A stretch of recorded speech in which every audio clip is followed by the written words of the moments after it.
계속해서 60페이지 3점 인적공제 적용 시 유의사항을 설명드립니다. 여기서부터는 계산 문제, 이게 지금 보시는 인적공제는 주로 계산 문제가 나와요. 말 문제가 아니라 계산 문제에서 거의 안 나온다고 생각하시면 되니까 간단하게 보시면 됩니다. 양가로 1번의 인적공제액의 한도는 종합소득 금액, 저 금액을 넘을 수 없어요. 제일 위에 있는 금액. 양가로 1번 생계를 같이 하는 자의 판정, 해당 과세기간 말 현재로 판단함, 항상 12월 말일자로 판단합니다. 단 다음에 해당하는 자는 언제나 생계를 같이 하는 걸로 보죠. 좋아요. 그래서 언제나 150만원 빼줄 기본은 되어 있으니까. 동그라미 1번 배우자와 직계비속과 입양자는 그냥 언제나 생계를 같이 하는 걸로 봐요. 걱정하지 마세요. 주민등록이 달라도 됩니다. 참고로 해당 과세기간 말 현재로 판단한다는 뜻은 12월 31일자에 주민등록만 같이 있으면 되거든요. 근데 이 사람들은 주민등록에서 심지어 주소가 달라도 문제 없습니다. 동그라미 2번 직계 존속이 주거 형편상 별거하는 경우인데, 우리나라 서울 수도권, 서울 수도권만이 그런 게 아니라 우리나라의 도시에 사는 사람들은 대부분 지방이나 시골에 부모님이 살고 계시는데요. 이 부모님이 서울이나 이렇게 도시에 올라와서 사시면 좀 불편해 하시는 경우도 있고요. 시골집은 넓은데 서울집은 좀 좁잖아요. 그러니까 내가 서울집으로 부모님 시골에 계신 분을 모시기도 좀 그렇고, 이런 경우가 바로 직계존속이 주거형편상 별거해야 하는 경우라고 되어 있는데, 우리나라 그 직장인들은 실은 동그라미 2번을 잘 모릅니다. 그냥 무조건 시골 사시는 부모님이 싹 다 되는 줄 아는데요. 원래는 주거형편상 별거할 때만 되죠. 수업 목적으로도 그렇게 중요하지 않고요. 동그라미 3번 취약, 질병의 요양, 근무상 또는 사업상 형편으로 일시 퇴거한 경우, 예를 들어서 우리 애가 잠깐 지금 일시 퇴거로 화천에 가서 공기 좋은 데서 요양받고 있다. 그래도 문제 없는 거예요. 얘 보시면 시골에 계신 부모님에게 용돈을 보내드리는 등 실질적으로 모시고 있다면 인적공제 가능하다고 되어 있죠. 양가로 3번 공제 대상자의 판정 시기인데 해당 과세기간 말 현재로 판정하고요. 딱 두 가지 예가 있습니다. 이런 경우는 올해까지는 기본공제가 된다는 뜻인데요. 역시나 굿이죠. 동그라미 1번 해당 과세기간 종료일 전에 사망하면 사망일 전날의 상황으로 봅니다. 이 별로 안 좋은 사례 같은데, 우리 아버지가 75세에 장애인이셨는데 12월 29일 날 돌아가신 거예요. 안 좋은 예인데 속으로 아버지 한 이틀만 더 사시지. 왜냐면 그러면 12월 31일까지 사셨으면요, 올해 살아계시니까 연말 현재로 보라고 했으니까 봐요. 기본공제 가능하지, 추가공제 중에 경로대자 가능하지, 장애인도 가능할 뻔했는데 아버지 조금만 더 사시지 라고 생각하지 마시고, 사망했으면 사망일 전일 상황으로 보래요. 즉 12월 29일 날 돌아가셨으면 12월 28일 현재는 두는 10%게 뜨고 살아계시니까 아무튼 올해까지는 모든 공제가 되는 거예요. 동그라미 2번도 마찬가지인데 해당 과세기간 종료일 전에 장애가 치유됩니다. 그 밑에 얘가 있는데 12월 25일 날 우리 애가 안진뱅이였는데 벌떡 일어서 버렸어요. 그러면 연말 현재 나이가 넘어가 버렸고 그 비장애인이니까 연말정산에 아무런 혜택이 없는 것 같잖아요. 그렇지 않고 그 치유일 전날 상황이니까 12월 24일 상황으로 보시면 여전히 장애인이니까 올해까지는 한마디로 모든 공제가 가능하다는 뜻입니다. 두 가지만 빼고는 다 기말 현재로 보고요. 이 두 가지는 올해까지는 가능한 예외 정도로 되시겠네요. 양가로 4번 나이 계산 방법이라고 해서 해당 과세기간 중 그 나이에 해당하는 날이 하루라도 있으면 무조건 공제가 가능한데요. 예를 들어서 올해 9월 19일자에 만으로 20세가 된 우리 아들이 있다면 아시겠지만 모든 걸 12월 31일자로 봐야 하니까 12월 31일 현재는 20.3세쯤 됐겠네요. 그러면 20세를 넘어가 버린 건데 걱정하지 마세요. 그냥 올해 19.99999세, 즉 20세가 안 되는 날이 올해 있었으니까 올해까지는 20세가 안 되는 걸로 본다는 뜻입니다. 양가로 5번에 동일인이 여러 거주자의 소득공제 대상인 경우인데요. 반가로 1번 공제 대상자 판정 기준, 동그라미 1번 내년 2월에 회사에 제출하는 소득공제 신고서라는 게 있어요. 이것도 직장생활 해보면 아시는데요. 이 신고서 A4 양식인데 이 신고서에 기재된 바에 따라서 누구의 공제 대상인지를 판단합니다. 저 같은 경우를 예를 들어 볼까요? 우리 아버지 어머니 다 70세 넘으셨어요. 두 분 다 소득 없으시거든요. 시골에 사시지만 제가 주거 형편상 모시고 있지 못하다고 핑계만 국가에 잘 대면 충분히 기본공제, 추가공제 다 가능한데요. 근데 문제는 뭐냐면 우리 부모님의 아들, 딸인 우리 형제자매가 무려 5명입니다. 저희가 무려 5남매거든요. 그러면 5남매 전부가 다 부모님 한 분을 다 기본공제, 추가공제를 받을 수 있느냐? 말도 안 돼요. 그러면 좋겠는데요. 우리나라에서 그렇게 안 해주고 있고 한 명을 대표로 뽑아야 합니다. 참고로 우리 집의 대표는 누구냐? 저였으면 좋겠는데 제가 형이 있다 보니까 우리 아버지 유교사상 쩌시는 분이시거든요. 그래서 당연히 형이 받아야 한다고 해서 모든 혜택을 형이 받고 있습니다. 이런 우라질레이션 뭐 아무튼 그런데요. 동그라미 1번 내년 2월에 회사에 제출하는 소득공제 신고서에 따라서 한 명만 받으시는 거예요. 형제 우리 5남매 중에. 동그라미 2번 기본공제를 적용받은 거주자가 그 사람에 대한 추가공제도 모두 적용받는 게 원칙이죠. 예를 들어서 75세 아버지를 장남이 기본공제 신청하고 차남이 경로우대자를 신청하는 건 안 돼요. 사람 한 명을 찢으시면 안 돼요. 옆 페이지 반가로 2번 신고서에 중복기재 또는 무기재된 경우죠. 뭐냐면 연말에 제가 시골에 내려가서 우리 형하고 가족회의를 하면서 막 단판을 짓는 거예요. 형, 네가 뭐길래 부모님을 다 모셔가냐? 이제는 내가 모셔가겠다 라고 여기서나 얘기하지. 실은 형 앞에서는 이렇게 쪽소리도 못 하거든요. 근데 이제 형이 쓸데없는 소리 하지 말아라. 내가 지금까지 부모님을 장남으로서 보필한 게 얼마인데 왜 네가 가져가냐고 해서 가족 협상이 결렬되어 버렸습니다.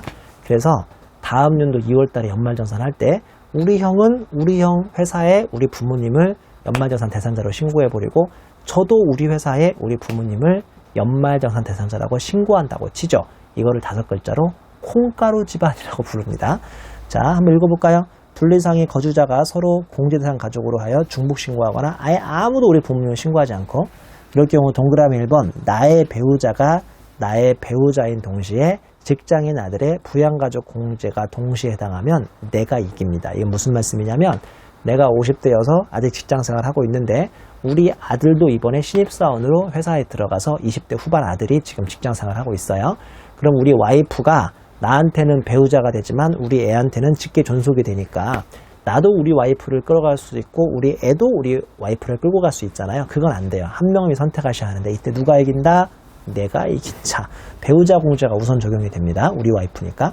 동그라미 2번 거주자의 부양가족 공제 대상인 경우는 전기의 부양가족 공제를 받은 자가 단기에 또 받습니다. 예를 볼게요.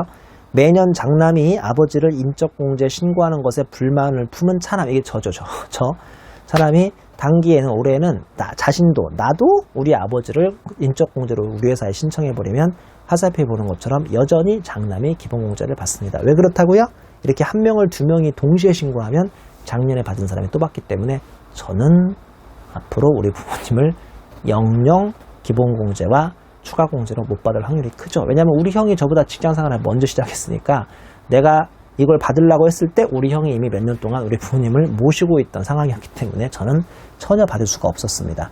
다시 위로 올라가시면 가로에 전기의 부양가족 공제를 받지 않았으면 단기에 종합소득금액이 많은 자가 공제를 받는데 제가 기대하는 건 이거 하나밖에 없죠. 이게 무슨 말씀이냐면 우리 아버지 어머니가 올해 땅을 팔아버려가지고 양도소득 금액이 100만 원을 넘어갔다고 치자고요. 그러면 올해는 우리 형도 저도 우리 부모님을 기본공제로 모셔올 수가 없잖아요. 100만 원 넘어갔으니까. 자, 내년에 2016년에 형도 저도 동시에 우리 부모님을 인적공제로 끌고 가겠다고 이렇게 회사에다가 2명이 다 동시에 신고하면 그런 사람 별로 없어요. 동시에 신고하면 그때는 누가 이기죠?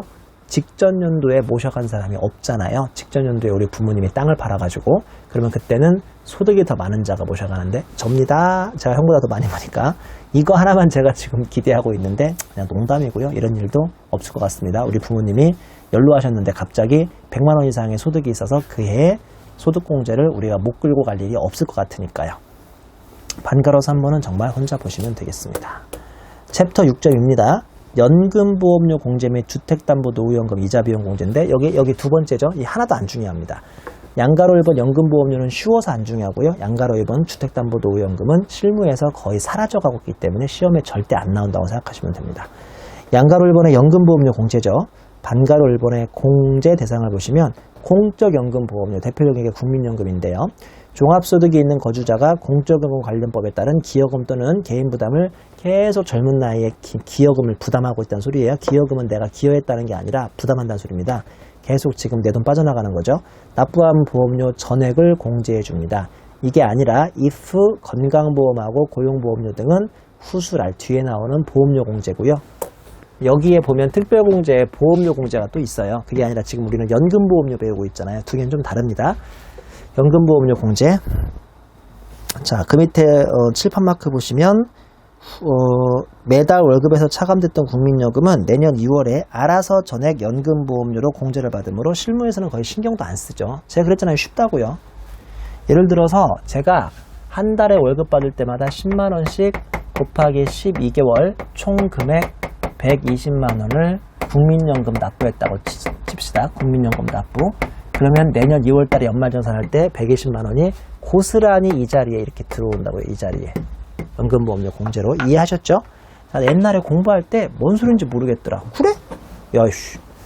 뭐하러 그러면 120만원을 뺏어가? 내년 2월 달에 120만원을 전액 돌려줄 거라면 뭐하러 120만원을 뺏어가? 왜 나한테 뺏어가다 다시 돌려주는 거야? 라고 오해했는데 말도 안 되는 거 아시죠? 제가 소득공제하고 세액공제는 엄청 차이 난다고 했는데 기억 안 나요? 소득공제하고 세액공제는 엄청 차이 나요. 소득공제는 여기에 100만원 들어간다고 해서 연말정산에 100만원이 그대로 환급되는 게 절대 아니에요. 왜냐면 뭐 맞고 내려오니까요? 세율 맞고 내려와요. 뭔 소리인지 모르겠어요? 다시. 내가 실제로 우리 집에 애가 있다고 그랬죠. 애 한 명당 기본공제 얼마 가능하죠? 150만원 가능하잖아요. 여기다가 애 한 명 덕분에 인적공제 중 기본공제 150만원 집어넣으면 연말정산에 세금이 150만원 줄어드나요? 말도 안 돼요. 소득공제 들어간 다음에 뭐를 곱하게 돼 있습니까? 세율을 곱하게 돼 있습니다. 우리나라 국민들의 가장 많은 세율은 최저세율 6%입니다. 6%. 즉 150만원 들어가 봐야 150만원에 몇 퍼센트 때리면 6% 때리면 실제 세금 줄어드는 금액은 얼마밖에 안 된다? 9만원밖에 안 되죠. 무슨 말인지 모르겠어요. 그러니까 소득공제는 저게 100만원 들어간다고 해서 100만원 환급되는 게 아니라 세율만큼은 환급이 돼요. 세율이 6%면 6만원 환급되고요. 세율이 15%면 15만원이 환급되는 거예요. 이거 잊으시면 안 돼요. 소득공제는 저기 많이 들어가 봐야 얼마 안 환급이 세금 혜택이 없다고요. 그 밑에 세율을 때리니까. 근데 다음 장 배우실 세액공제는 엄청난 혜택인 거예요. 세율을 싹 다 빼고 때리고 나서 밑에서 빼주는 거기 때문에 세액공제 100만원은 100만원 환급이라고 생각하면 되고 세액공제 300만원은 300만원 환급이라고 생각하시면 되겠습니다. 반가로 입은 공제한도 안 중요하지만 다음에 해당하는 공제를 모두 합한 금액이 종합소득금액 제일 위에 있는 종합소득금액을 초과해버리면 그냥 0입니다. 0. 그 초과 한도까지는 나오지 않습니다. 초과하는 금액을 한도로 연금보험료 공제를 받지 않는 것으로 함이라고 되어 있어요. 1번부터 5번까지는 읽어보시죠. 중요한 건 아닙니다. 양가로 2번 주택담보노후연금 이자 비용이라고 이걸 소위 역모기지론이라고 부릅니다. 역모기지론. 모기지는 뭔지 아세요? 모르티기지. 티 발음은 묵음이고요. 모르기지 아세요? 모기지라고 모기지론이라고 그냥 쉽게 얘기해서 괜히 영어 쓰는 거지. 쉽게 얘기해서 우리나라에서 서울이나 수도권에서 첫 아파트나 첫 집을 사는 사람은 대부분 은행에서 먹기고 사죠. 융자, 대출 끼고 사죠. 그 대출을 모기지론이라고 해요. 론, 모기지론. 자, 근데 역모기지론은요, 우리나라에 08년인가 들어왔다가 지금 거의 망한 규정에서 시험에는 안 나온다고 생각하면 돼요. 시험에 나오면 한도만 외우시면 돼요. 미니멈 해당 과세기간에 발생한 주택담보노후연금 이자 비용과 200만 원을 한도로 여기 소득공제에서 빼주는데 이게 뭐냐면요. 60대, 70대 정년퇴임 하셔서 지금 고정적인 수입이 없으신 분들, 있는 거라고는 평생을 모은 집 하나밖에 없잖아요.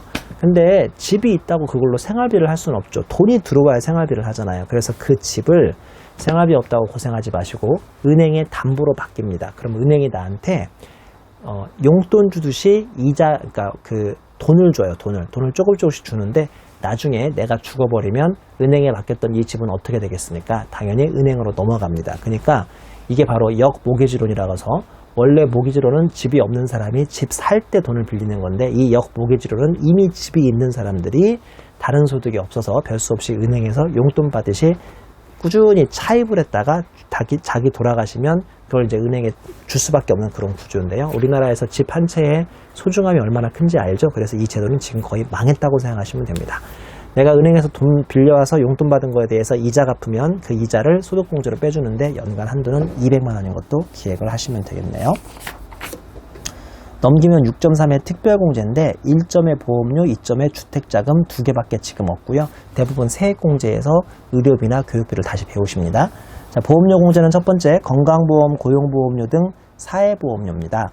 보시면 근로자 본인 부담 보험료, 오른쪽 세로의 공제 한도는 전액 공제입니다. 헷갈리면 안 됩니다. 자, 연금보험, 국민연금은 어디예요? 두 번째고요. 그 다음에 건강보험은 세 번째 특별보험이니까 두 개는 완전 그룹이 다릅니다. 기억하셔야 합니다. 자, 그 다음에 2점의 주택자금 공제인데요. 양가로 1번에 주택 청약저축 종합소득공제, 양가로 2번에 주택 임차자금 원리금 상한액 공제, 양가로 3번 장기주택 저당 차입금 이자 상한액 공제까지 있습니다. 양가로 1번 주택 청약 종합저축이라고 이거 다 대부분 가입했을걸요? 제가 알기로 학생들도 가입을 합니다. 왜냐하면 부모님이 사전에 가입을 시켜줘가지고 이 기간이 나중에 막 2년, 3년 오래되면 오래될수록 새로운 아파트에 청약을 해서 당첨될 확률이 커지니까 이거 부모님들이 많이 시켜주거든요. 저도 개인적으로 예전에 회계사 공부할 때 03년인가 그때 학생이었음에도 불구하고 이걸 누가 가입하라고 해서 가입했었어요. 그래서 지금 한 10몇 년 됐어요. 꽤 금액도 많이 쌓여있고 주택 청약할 때 우선순위도 돼요. 10년 넘어가고 하니까. 자, 내용 보시면 해당 과세기간 총급여액이 7천만 원 이하이고 청약저축, 주택 청약저축의 연간 납입액 금액 240만 원 이하까지만 인정해 주는데 그거에 40%까지 소득공제로 돌려주고요. 양가로 2번 주택 임차자금 원리금 상한액 공제라고 해서 아파트나 주택을 전세자금이 없어서 그 전세자금, 즉 주택 임차하는 자금을 은행에서 빌리고 원금과 이자를 갖고 있는 사람입니다. 가운데서로 보시면 국민주택 규모의 임차를 위한 은행 등 차입 금액의 원리금 상한액의 40%까지 공제해주고요. 마지막에 양가로 3번 장기주택 저당 차입금 이자 상한액 공제가 현실에서 가장 광범위한데 아까 말씀드린 것처럼 서울이나 수도권에서 자기 첫 아파트를 사는 사람이 은행에다가 자기 집을 저당 맡기고 대출을 받은 다음에 차입금 이자를 갖고 있죠. 이런 얘기 많이 들어봤죠. 뭐 가계 부채가 사상 최대다. 뭐 금리가 올라가면 하우스 푸어가 생긴다. 그게 다 이거잖아요. 자기 집 살 때 은행에서 대출 받아서 끼워서 사는 사람들. 내용을 보시면 국민주택 규모, 그 다음에 취득 당시 기준시가가 4억 이하인 주택의 구입을 위한 은행증 차입금액의 이자 상한액에 얘는 40%가 아니라 100%를 해주고 있습니다. 오른쪽 세로의 공제 한도 보시면요. 1차 한도는 1번부터 2번까지 더해서 300만 원이 한도고요. 2차 한도는 또 1번부터 3번까지 더해서 300에서 최대 1,800만 원까지 한도가 있습니다. 주 1번 보시면 주택자금 공제는 기본적으로 무주택 세대주인 근로소득자만 가능합니다. 단 주택 임차자금 원리금 상한액과 장기주택 저당 차입금 이자 상한액 공제는 세대주가 나이 드셔서 주택자금 공제를 받지 않으면 근로소득에 있는 세대원이 받을 수도 있겠습니다. 주 2번의 공제 한도 뭐 이거 다 암기하실 필요는 없습니다. 만기 15년 이상이면 500만원, 만기 15년 이상이고 고정금리고 피거치식 분할 상황이면 1,800만원, 그 다음에 1,500만원, 300만원짜리 있는데 그렇게 중요하지 않으니까 간단하게 보시면 되겠네요. 자, 그리고 밑에 참고, 두 번째 참고 보시죠. 두 번째 참고. 분리과세만 있는 자, 분리과세 이자, 분리과세 배당, 분리과세 연금 등만 있으면 소득공제 아예 받을 수가 없어요. 왜냐하면 연말정산을 통해서 굳이 종합소득세 신고를 하실 필요가 없거든요. 그 다음에 동그라미 2번 종합과세표준 확정신고를 하여야 할 자가 소득공제를 증명하는 서류를 제출하지 아니하는 때 거주자 본인에 대한 기본공제준 본인분만, 즉 150만 원하고 이따가 나중에 배우실 세액공제 중에서 표준 세액공제만 해줍니다. 나머지는 해주지 않습니다. 그러니까 자기 회사의 세무팀이나 회계팀, 총무팀, 인사팀에서 그 내년 2월까지 빨리 그 신고서 작성해서 제출하라면 빨리 제출해야 돼요. 부양가족이 몇 명이고 그런 거 안 내버리면 자기 기본공제 150하고 표준세액공제라고 이거 두 개밖에 안 되니까 상당히 불리한 셈이죠. 자, 6.4의 조세특례제한법상 소득공제인데 양가로 1번 신용카드 소득공제가 제일 중요하고 나머지는 시험에 안 나온다고 믿으시면 되겠습니다. 자, 양가로 1번은 좀 이따 공부할 테니까 양가로 2번부터 보면 소기업 소상공인 공제 소득공제라고 해서 소위 노란우산 제도 가입해서 300만 원까지 내시면 우리 소득공제까지 받을 수 있고요. 양가로 4번 우리사주조합원 출연 소득공제 400만 원까지 가능하고 양가로 5번 중소기업 창업투자조합 중소기업이 많이 망할 텐데 특히나 창업투자조합에 내가 얼마인가를 출자를 해주면 국가에서 좋은 일 했다면서 10%, 30%, 50% 최대 100%까지 공제해주는 제도인데 이것도 안 중요하니까 참고만 하시면 되고요. 양가로 5번의 고용유지 중소기업 근로자 공제는 연간 1,000만 원, 그 다음에 장기 주합 투자 저축, 증권저축 소득공제도 2015년까지 가입을 하면 40%, 그 다음에 양가로 7번에 목돈 안 드는 전세 이자 상한액 공제는 미니멈 이자 40%와 300만원 중 작은 금액입니다. 이렇게까지 해서 조특법상 소득공제가 있고요. 넘기시면 신용카드 소득공제는 좀 아셔야 합니다. 이건 시험에 나올 수 있습니다. 최근에 좀 안 나오고 있긴 한데요. 아셔야 돼요. 잘 보세요. 특히나 우리 직장인들이 정말 목매다는 제도이기 때문에 우리 수험생들도 반드시 아셔야 돼요. 공제액은 지출액의 15%밖에 안 됩니다. 15%. 근데 직불카드가 아니 신용카드가 아니고요. 직불카드하고 현금 영수증, 현금 영수증 등은 뭐 최대 이론상 30%까지는 가능합니다. 그러니까 우리가 일반적으로 직불카드나 현금 영수증을 잘 안 쓰고 신용카드를 써버리죠. 안타깝게 국세청은 지금 우리랑 깎으로 삐딱하게 가고 있는데 우리가 잘 안 쓰는 걸로 해주면 30% 해주고요. 우리가 자주 쓰는 신용카드로 하면 15%밖에 안 해줍니다. 자, 근데 더 억울한 게 있는데 이거 잘 보셔야 돼요. 상당히 이게 억울한 규정인데 그냥 지출액이 아니고 초과 지출액입니다. 초과 지출액. 참고로 초과 지출액은 어떻게 구하느냐? 초과 지출액은 나의 지출액이 나의 총급여의 무려 25%를 넘어야죠. 상당히 기분 나쁜 규정이라니까요. 한번 풀어볼까요? 내 총급여가 4천이라고 가정합니다. 그럼 4천의 25%니까 일단은 신용카드를 연간 1,000만 원 이상은 써야 돼요. 맞죠? 자, 내가 만약에 한 달에 200만 원씩 꾸준히 2,400만 원을 신용카드로 지출했다고 칩니다. 이거 여러분 과소비죠? 왜냐하면 연봉이 4천밖에 안 되는데 신용카드로 자기 연봉의 60% 썼으면 과소비잖아요. 한번 볼까요? 연말정산 많이 되는지. 보면 지금 초과 지출액은 2,400이 아니라 1,400입니다. 그러면 1,400에 15% 곱하시면요. 공제액은 210만 원밖에 안 나옵니다. 내가 연간 무려 신용카드를 2,400을 써봐야 연말정산의 공제액은 다시 초과 지출액에 15% 곱하니까 210만 원밖에 안 된다는 참 안타까운 얘기죠. 연말정산 해봐야 210만 원밖에 환급이 안 됩니다. 아니고요. 여러분 충격적인데 여기에 210만 원 들어가 봐야 뭐 맞고 내려온다고요? 세율 맞고 내려오고 우리나라 국민들의 가장 많은 세율은 6%니까 210만 원의 6%면 정확히 12만 6천 원밖에 환급이 안 됩니다. 나는 2,400만 원 썼는데 12만 6천 원 환급되니까 진짜 얼마 안 되는 겁니다. 무슨 말씀인지 알겠죠? 이거 진짜 얼마 안 돼요.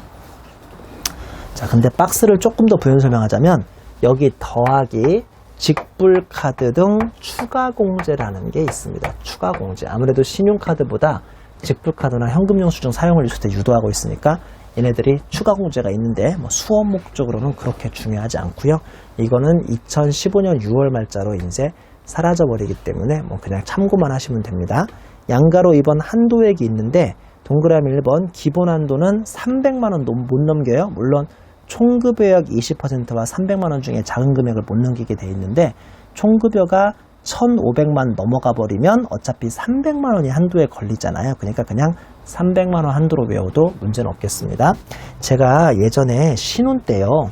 그해 신용카드를 진짜 많이 썼어요. 왜냐면 신용카드로 해외 신혼여행도 가고 예를 들어서 뭐 이것저것 가구도 장만하고 해서 진짜 많이 썼거든요. 제가 그해 신용카드를 5,000원 썼다고 가정할게요. 이거 과소비죠. 그러면 그때 총급여가 4,000이라고 가정하면 4,000의 25%인 1,000만 원 이상을 써야 하는데 초과 지출액이 무려 얼마가 나옵니까? 무려 4,000이 나오죠. 이야, 올해 소득공제 좀 많이 받겠다라고 기대했는데 여기 4,000을 집어넣어봐야 다시 15%를 적용하니까 얼마밖에 안 돼요? 600밖에 안 돼요. 600밖에. 안타깝지만 이렇게 300이 넘어가면 한도는 얼마다? 300입니다. 그러니까 너무 많이 써서도 안 되고 너무 적게 써서도 안 되는 거죠. 그리고 동그라미 2번, 3번을 더하는데 동그라미 2번 추가 한도 1이라고 해서 100만 원을 넘을 수 없는 금액 안에서 미니멈 기본 한도 초과액, 지금 300만 원 초과됐잖아요. 그 초과액과 전통시장 공제액 중 작은 금액을 더 더해주고요. 추가 한도 2라고 해서 역시나 100만 원을 넘을 수는 없는데 미니멈 기본 한도 초과액과 대중교통비 공제액 두 개 중에 작은 금액을 100만원까지 한도로 더해줄 수 있으니까 이론상 신용카드 소득공제는 최대 한도가 얼마까지 나온다? 위에 300, 그 다음 100, 그 다음 100이니까 500까지는 한도가 나올 수 있습니다. 꽃표시 1번 보시면 공제대상 신용카드 합계액 빼기 총급액의 25%를 해야 초과 지출액이 나옵니다. 꽃표시 2번 아주 중요한데요. 초과 사용금액은 전통시장분, 대중교통비, 그 다음에 현금영수증, 직불카드 등 사용분으로 이렇게 나누게 되어 있습니다. 순서는 암기하셔야 합니다. 꽃표시 3번에 아까 여기 잘하면 직불카드 등에 대해서 추가로 공제 준다고 했는데 꽃표시 3번 직불카드 등 추가 공제율 사용분 증가액이라고 해서 내수시장 소비 진작 등을 위해서 2004년 7월부터 2015년 6월까지만 한시적으로 적용되고 있는 규정이니까 그렇게 중요한 규정은 아닌 것 같으니까 참고해 보도록 하시고요. 정 이걸 풀어보고 싶으면 밑에 있는 예도 하나 만들어 왔으니까 그걸 풀어보시면 되겠습니다. 자, 옆 페이지 주 1번에 신용카드 소득공제 해당자라고 해서 이 사람들이 쓴 신용카드가 공제가 되는데요. 첫 번째, 거주자 본인은 근로소득자 본인의 신용카드 쓴 거 공제받을 수 있습니다. 상여근로자만 되고요. 양가로 2번에 거주자의 배우자, 우리 와이프가 쓴 신용카드도 그녀의 연간소득금의 합계액이 100만원 이하이기만 하면 내가 끌고 올 수가 있고요. 양가로 3번, 거주자와 생계를 같이 하는 직계비속도 연간소득금액 합계액이 100만원 이하인 자라면 끌고 올 수가 있는데 가로 열고 다른 거주자가 기본공제를 받은 자는 제외가 되고 있고요. 그 다음에 형제자매 위탁아동 수급자 안 되고요. 나이 요건을 안 봅니다. 이거 특이하니까 다시 한번 설명드려요. 우리 왜 150만원 기본공제는 형제자매가 됩니까? 안 됩니까? 나이하고 소득만 맞으면 되죠. 근데 이거 자체는 신용카드 자체는 형제자매가 쓴 걸 끌고 올 수가 없어요. 그리고 위탁아동 생활수급자도 안 되고요. 신기한 게 나이 요건은 또 안 본다고 되어 있으니까 예를 들어서 여러분 중에서 지금 부모님이 40대나 50대인 분 많죠. 어머니 아버지가 40대나 50대이고 특히 어머니가 여러분이 나중에 회계사나 세무사 시험에 합격하면 여러분 부모님을 기본공제 150만원으로 모셔올 수가 있나요? 없나요? 없는 거 알죠? 왜냐하면 너무 나이가 젊으시니까. 근데 신용카드는 안 그래요. 그냥 어머니가 쓰신 신용카드는 어머니 나이가 40대든 50대든 내가 끌고 올 수 있어요. 단 어머니가 얼마가 소득이 안 돼야죠? 연간 100만원만 안 되시면 됩니다. 물론 현실적으로 어머니 소득이 연간 100만원이 안 된다는 소리는 어머니가 전업주부일 확률이 큰데 전업주부한테 신용카드를 잘 안 만들어줄 수도 있어요. 근데 아무튼 이론상 이 신용카드 소득공제는 100만원만 안 넘으면요 나이를 안 봅니다. 그러니까 젊은 엄마가 쓴 것도 그 아들이 신용카드 소득공제로 끌고 올 수가 있습니다. 이런 게 다 귀찮고 짜증나시면요 더 쉬운 방법 소개해드릴까요? 그냥 내 카드로 2장 만들어서 하나는 내가 쓰고 하나는 어머니 드려버려요. 그러면 이거는 굳이 연말에 끌고 올 필요 없이 내가 쓴 걸로 국세청이 알고 있으니까 아주 간단하죠. 다만 어머니가 내 카드로 이것저것 긁어버리면 어떻게 하느냐? 미안하지만 한 달 한도는 10만원으로 하시면 되겠습니다. 물론 농담이고요. 주 2번 보시면 신용카드 소득공제에 배제되는 사용액이라고 해서 이거 보세요. 정말 짜증나는데요. 아무리 써봐야 지들이 총급여의 25% 넘겨야 하고 다시 일로 와서 또 15%를 적용해 주다 보니까 신용카드 공제는 원래 별로 안 돼요. 직장인들은 많이 된다고 오해하고 있는데 근데 그나마 지금부터 배우시는 것들은 이 지출액에 들어갈 수 있다 없다? 없어요. 진짜 억울하네요. 첫 번째, 개인사업자의 사업소득 또는 법인의 비용인 경우죠. 가로 열고 이미 경비 인정받은 경우인데 한마디로 이 카드를 긁어서 그 카드로 이미 장사를 했거나 이런저런 경비 비용 인정받았으면 그 내용은 다시 신용카드 공제에 갖다 놓으면 이중 혜택이 되기 때문에 갖다 놓으시면 안 됩니다. 물론 우리 대다수 국민들은 이중 혜택을 받고 있고 잘 전산해서 이걸 못 걸러내서 잘 안 걸리고 있지만 원래는 하시면 안 되는 거예요. 동그라미 2번 신용카드로 결제한 정치자금에 대해서 지난번에 배운 것처럼 이미 정치자금 세액공제를 받아버렸으면 이것도 이중 혜택을 볼 수 없으니까 신용카드 공제금액에서 뺍니다. 3번 각종 보험료, 국민건강보험료, 고용보험료, 연금보험료, 각종 보험계약에 의한 보험료 및 공제료죠. 저도 실제로 우리 자동차 보험을 신용카드로 긁어버렸는데 그러면 보험료 공제, 아직 안 배웠는데 세액공제에 보험료 공제를 받을 수 있으니까 신용카드 지출액에 또 넣는다 안 넣는다? 안 넣어요. 넣으면 이중 혜택이니까. 4번 공교육비, 보육비용, 유치원, 초, 중, 고등학교, 대학교, 대학원 수업, 수업료, 입학금. 요새 대학 등록금도 카드를 받아준다면서요. 대학 등록금을 카드로 긁어버리면 신용카드 공제와 나중에 배울 교육비 공제를 이중으로 해주진 않는다고요. 그러니까 신용카드 공제는 포기하셔야 돼요. 이것저것 빠지는 게 은근 많죠. 그 다음에 동그라미 5번 주택자금 공제를 월세액을 신용카드로 긁어버리면 이중 혜택 받을 수 없고요. 동그라미 6번 외국에서 신용카드 아무리 긁어봐야 우리나라 자영업자의 과표가 노출되진 않잖아요. 신용카드 소득공제를 해주는 이유가 뭔지 알죠? 월급쟁이들한테 세금을 돌려주기 위해서가 아니라 이런 그 단물을 제시해줘야 우리 그 월급쟁이들이 계속 카드를 긁어줄 것이고, 그러면 국세청은 앉은 자리에서 개인 사업자들의 영세업자의 과표를 노출시킬 수 있기 때문에 이런 제도를 하는 거거든요. 실은 신용카드 공제가 우리 직장인을 위한 제도가 아니에요. 직장인들한테 당근을 주면서 이걸 막 긁어야 개인 사업자들의 과표가 노출되는 거잖아요. 근데 동그라미 6번 외국 가서 아무리 카드 긁어봐야 외국 원주민 과표만 노출되니까 아무런 소용이 없어서 이런 것들도 신용카드 사용 금액에서 빠지고요. 동그라미 7번 상품권 등의 유가증권 구입비도 우리나라에서 상품권은 거의 현금화가 가능하기 때문에 이거는 카드 결제한 게 아니라 현금 결제한 거죠. 그래서 들어갈 수가 없습니다. 8번 국세, 지방세, 공과금이나 고속도로 통행료 등을 카드로 긁으면 국가의 과표만 노출이 되겠죠. 그러니까 이런 거 아무리 긁어봐야 신용카드 금액에 들어갈 수가 없고요. 9번 취득세 또는 등록면허세가 부과되는 재산의 구입비용, 토지 건물 신차, 중고차도 마찬가지인데 내가 중고차를 카드로 긁어버리면요 올해 꽤 많은 금액이 지출액에 들어갈 걸로 우리가 막 기대하고 좋아했겠죠. 근데 토지 건물 신차, 중고차 등은 어차피 가만히 있어도 우리가 구청 가서 등기 등록이란 걸 해야 합니다. 등기다 등록을 해야 하는데, 그럼 국가는 이번에 임성종 씨가 누구한테 중고차 샀구나 라고 다 알 수밖에 없으니까 별로 과표를 양성화하는 데 큰 도움이 안 되거든요. 안타깝네요. 10번 리스료, 11번 부가세 과세 업종 외의 업무를 수행하는 국가 지자체 또는 지자체 조합에 지급하는 사용료, 12번에 금융보험 지급료, 13번에 위장카드 가맹점에서 사용한 금액 등은 여기 신용카드 지출액에 들어갈 수가 없습니다. 참고, 이거 상당히 재밌는데 다른 소득공제와 신용카드 소득공제가 이중 혜택 받을 수 있는 게 있는데요.